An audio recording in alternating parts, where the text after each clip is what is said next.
been away for 2 weeks. Just got back 3 a.m. this morning. It's now 8 a.m.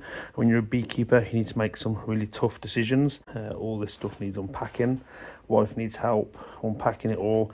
And then we've got to sort the house out. The garden needs all sorting out. There's loads of things we need to do today. As a beekeeper, you've got to make some decisions and put your family first sometimes. This hive here is one which went drone layer. I put a virgin in there because I had one of the hives full of virgins, and so we'll find out if she has become successful or if we empty her out, empty the hive out and replace it with one of the splits I did a few weeks ago. And I'll tell you now, what I'm seeing now doesn't fill me with much hope. That to me tells me it didn't work. Yeah, in fact, worse still, I have wax moth. Is that moth on top there? That one. Absolute scourge. Oh my days. Look what they've turned that into. Oh my days. This is absolutely annihilated by wax moth. Look at this. So the colony didn't survive. Oh. And all this is just, if you look, you'll have lots of little caterpillars in somewhere. Oh my days, it's just full, look at that. Oh. And this is what wax moth does to your colony. And they don't actually eat the wax, they don't actually eat the wax. They eat the detritus in the wax, but to get to the detritus, they chew through wax cells. So if we have a little look at, you can sometimes chase these down to find the earwig there. Sometimes chase them down to find the larvae, which in this instance it's riddled with. All I'm going to do now is take the vast majority of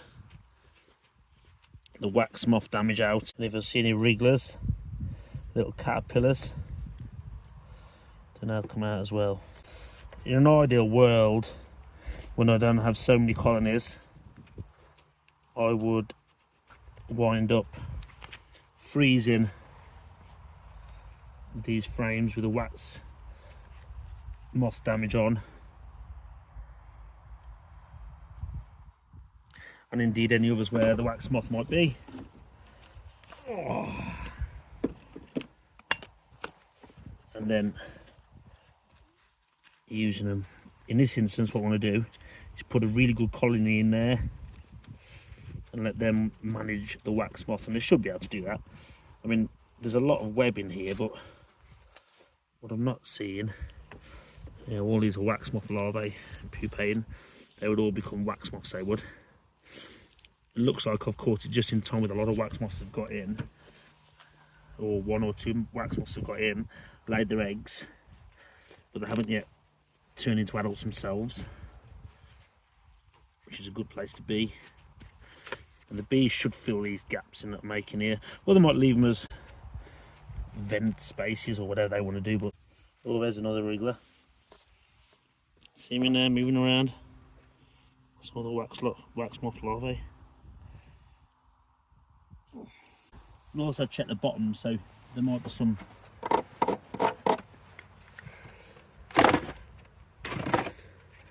wax moths sort of wriggled out to the side. I mean, there's a few earwigs in there, but actually I quite like earwigs in my hives because earwigs are really good at cleaning detritus and dead bees and bits and bobs up. So I've never got a problem with seeing earwigs in my hive. I'm happy with seeing them. Nature's clean-up crew. I'll actually take the good frames out. I need to leave space for six frames for the new colony to go in. I'll take out 6 good frames which I can't see any evidence of wax moth on. Right, let's go get some bees. This is a colony from a split we did on the 27th of June, and I left it with a queen cell. I know that because I wrote 27th of the 6th QC. When I had a few looking good, when I had only a few colonies,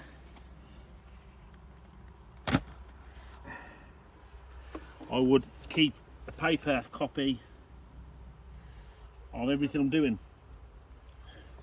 When you get to this many, you have to work out a way of doing it, and I tend to just write on the top of the roof with a Posca situation. And what I'm doing here is now moving this colony, which hopefully the queen cell hatch down is queen right, which we'll find out in a second, from this hive. In fact, there's a queen. First one, there's the queen. At the bottom there. See her running around? Superb. Looks like she's got a bit of honey on her back, which is a bit frustrating. So I want to mark her while I can see her. So let's get her into this little contraption.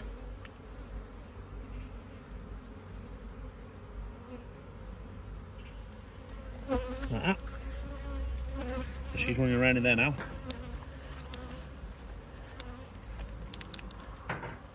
When you get a Posca pen, push it up a little bit, and you don't hurt her. Should be just enough so she can't move. There we go, and we just put a little dot on the back. And now she's there, I've got her somewhere where she can't be hurt. I'm happy because this manipulation can sometimes do a bit of damage. It's a bit tight inside those nukes. So I'm glad that I've got her on the first one. I'll take the excess off, and I'll just drop that in there. And what I want to do is I want to just put a bit of comb in between each one, the old comb, so that they can draw that and fix it and get rid of the wax moth, which, as you can see, this colony down here is an excellent colony.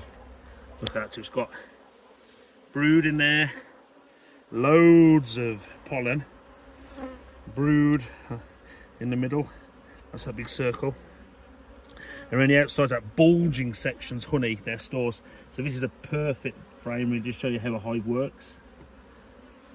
I'm going to take these excess bits of wax off so I can fit it in, and then that'll go there. I'll just take one of these frames out.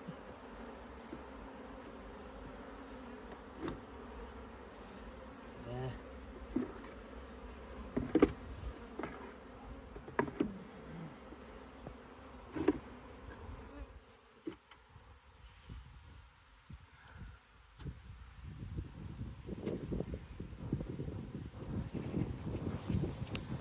Another one. I mean, it's a tiny bit patchy, but it's just where they put pollen in, so she can't lay in themselves. Oh, another great, look at that. This queen's really well mated. That's all brood, all brood.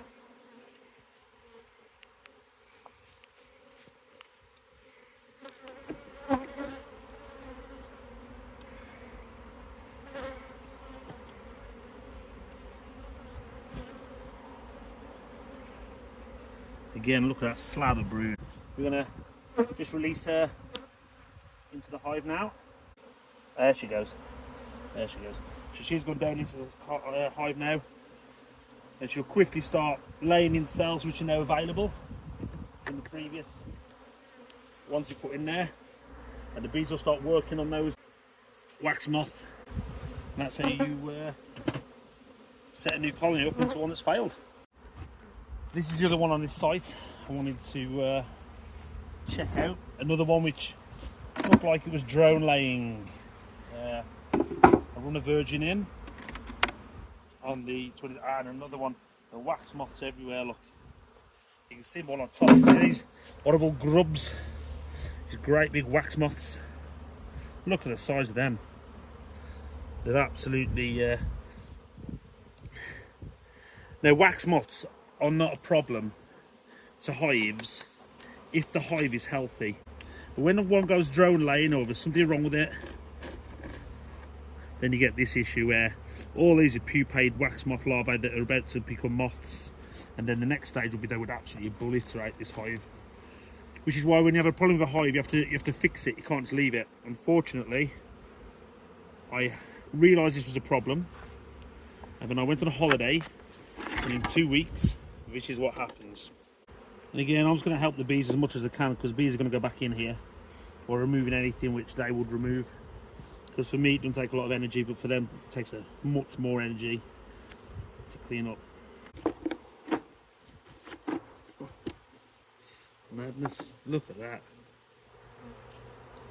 The bees originally in this colony were destined for death anyway. The queen didn't mate well because of the absolute shocking weather we had some time ago.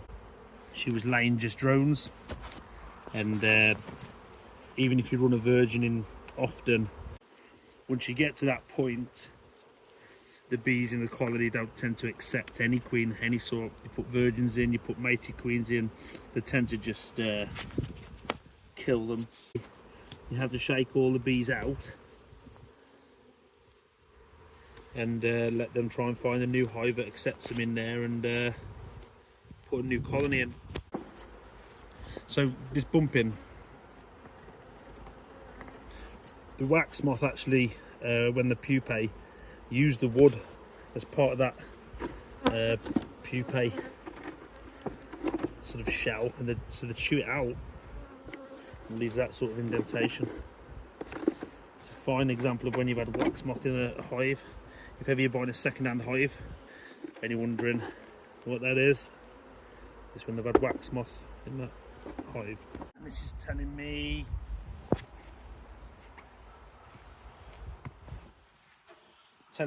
naffle, and this is exactly why I should write on the lid exactly what I'm doing. Sometimes I forget when I'm in a rush, and that way you know exactly what's going on. Alright, just take this off.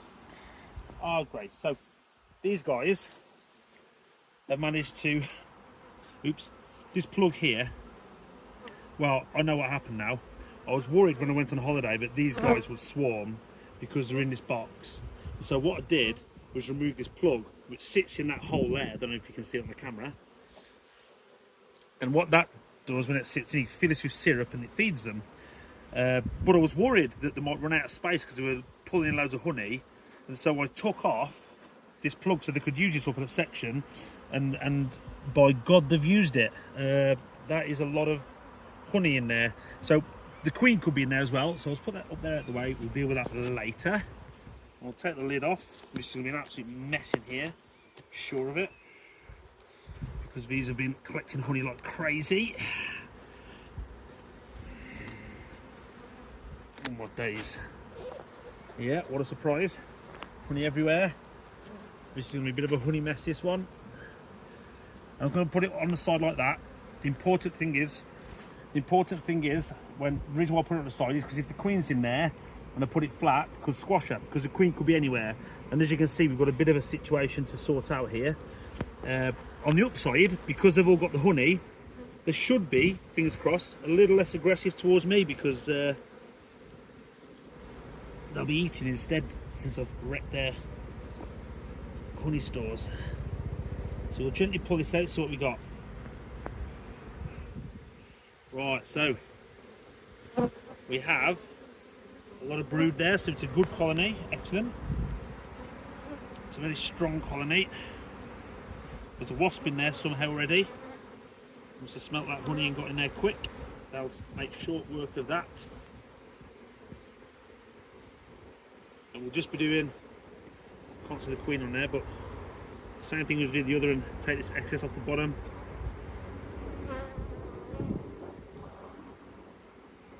Like that. I'll put this in here. I'm going to be really super careful because Her Majesty could very well be on there, couldn't she? So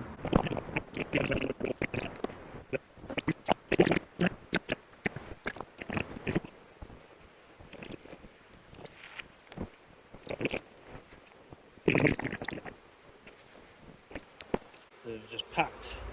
This colony's been in a, this is when you get a colony in a nuke. for way too long, way too long. And this should have been out of this nuke weeks and weeks ago, but I just didn't get around to it. I am, to be honest, quite surprised that these didn't swarm. I mean, they've absolutely filled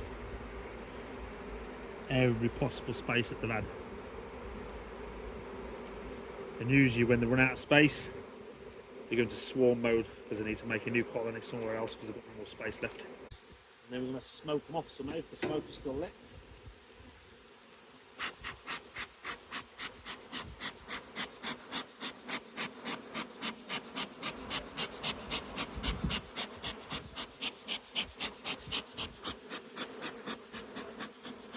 Sort these top bits out. A lot of this is full of honey and I don't want to waste that, I want them to have it. So what I want to do here is put all this comb and that on top, inside here, and they can come and get all the honey out afterwards when this lid goes on. So I've put a super on, I put a queen exclude on, keep the queen on the bottom, put a super on, we'll just wiggle it around, it makes the bees go down, stops the squashing and eat. There we go. I put all the cuttings off on top of the crown board, so they'll have to come up to that hole, they'll take the honey, they'll eat it and they'll go back down that hole. And then we have to manage this mess. So this mess, remember, is where they decided that they're going to use that feeder space to put a load of comb, and they've absolutely loaded it with honey. If we just look at that, that's all just honey. Look it coming out. So we're just going to, again, carefully drop it off, and I'll empty all that and take that down to that super now. This is an eek. Out of the way, guys, I don't want to squash any of you. And the eek will just give them that space up in the top to work. I'll put the lid on. I'll take all that honey in there. Get close with that. We'll take all that honey in there, down into the hive. That's what I'll do. Right, and then the other thing I want to do before I forget is I want to write on the top that I'll put a new colony in. So this site, we've got a buzzard that I think is in this old tree up here nesting somewhere. But every time we come here he flies off, bless him. This one is a rough one, I know it is.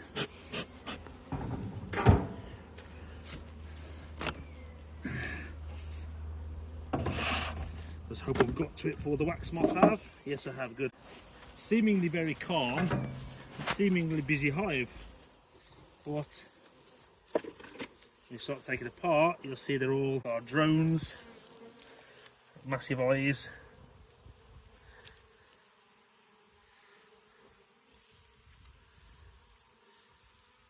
And all we're going to do with these is just throw them into the edge,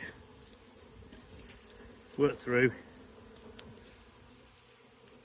If I can see the queen, I'll kill her so that she doesn't come back in.